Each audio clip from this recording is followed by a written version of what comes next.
Man, I wish there was a way to get some of the cool ships from Star Wars that LEGO never seems to create into sets, or be able to customize my own building. I really want to build amazing builds, but I don't necessarily have the skills to make my own creations or MOCs out of LEGO. What do I do? Does that ever sound like you? If it does, here, let me show you a tool that I found that gives you access to some pretty amazing MOCs developed by creators that have a lot of skill. And honestly, the designs are not that expensive, and depending on what you're building, it's no different than buying an actual Lego set. The trick is knowing where to look and how to use the tools that Rebrickable, Bricklink, or maybe even your own collection have available. Rebrickable is a repository of anything and everything you can possibly imagine in LEGO.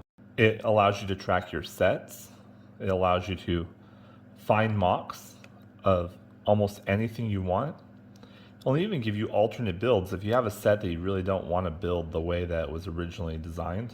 Now bear in mind, some are not the highest of quality and others are absolutely amazing. So as you go through, really take a look and dig into the pictures of the builds that they show you. But you'll notice it shows you the original set and then other builds that people have created, some for free and others for sale. The part I want to go over is the MOCs. The MOC I chose was the Fondor from Disney Plus's Andor, because I really wanted to add this to my LEGO collection. It looked like a beautiful ship on the show, and honestly I wanted to see if it would be as good in person as it was there. And plus, for $12, you can't really go wrong buying a set of instructions and helping out another LEGO creator. Once the purchase goes through, you'll see all the different files that you have available. Let's go and open up the Studio file or the .io file in the LEGO Studio software. Now, if you haven't downloaded Studio, it's available for free on bricklink.com. Just search Google for downloading stud.io, click on the first link available, and it'll take you right to the download page. Even though I choose to use the PDF for building, Studio is probably the fastest and easiest way to be able to convert the parts list over to a usable format to either purchase or to begin sorting through your own LEGO collection. You want to find the Add to Want List button in the top right corner and click it. If you download Studio directly with your Bricklink account, it'll automatically upload it to your Bricklink account and ask you to create a new want list. Once you've uploaded the want list into Bricklink, you can either purchase or use Bricklink to sort. So open up your want list and let's jump in. When buying, you can go through and look at the parts, change the color, turn it into a 501st version, and then click buy. From here, you'll be able to go through and pick which stores you want to buy. If you don't have a preference, just click auto select. And then when the pop-up comes up, make sure it's not selected. This means that if some of the stores require you to buy 40 or 50 of a specific part, they won't be added to your cart. Bricklink is very intuitive and very clean at solving the problem of picking the stores for you.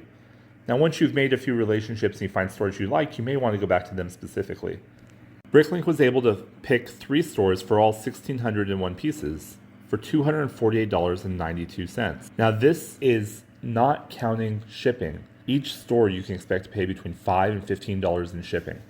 So this set, although more expensive than what you would typically buy as a LEGO set, for a custom build or think of it as a UCS level build, it really is right in the price range of your typical UCS if you were to buy the parts directly. Now, to show you the method I used, which is going through and picking bricks through my own collection, I opened the same list, but instead of purchasing, I went to edit. I was able to go through and manipulate the have column of every brick as I found it in my collection. Now, this was by no means fast, but I was able to find enough of the bricks that I felt like I could substitute almost anything that I didn't have in my collection. I started the build about a couple of weeks before I wanted to start a YouTube channel, and so this is where I began. I opened up the PDF and I just started following the instructions, and as you can see, a lot of the steps were really simple, as easy as a LEGO instruction manual. And I just kept on building. As the build continued, I would occasionally find parts that I didn't have or I didn't pick enough of earlier, such as this 4x4 hinge piece. And so I had to go through and dig through my boxes. This part is almost exactly like building your traditional Lego set, except there are no bags, and so you have to sort through all of the pieces to find what you need. But it's still rewarding nonetheless. This is what the Fondor looked like around step 580, before we had to build the wing pieces. The details are pretty intricate, and even with the substitutions, it's really looking like it's supposed to. So as I jumped into the wing pieces, I did a mirror build to try and cut down on the remaining 300 steps in the book. I had to improvise quite a bit on parts because what they called for required several specialty parts I didn't necessarily have. But I was able to get the wings completed with the parts I had available, and they came out really clean. The final build is really amazing. It's a super clean ship that looks a lot like the show. From start to finish, this build took about 10 hours, mostly because I had to do a lot of improvising on the wings and on some of the cockpit area to make up for parts that I didn't have.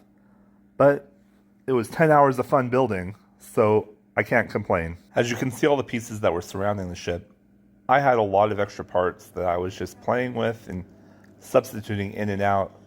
So in the end, this MOC kind of became a combination of the Rebrickable as well as a MOC of my own. So in the end, this is my custom Fondor. Just like anything you build will become your custom as you put your mark into it.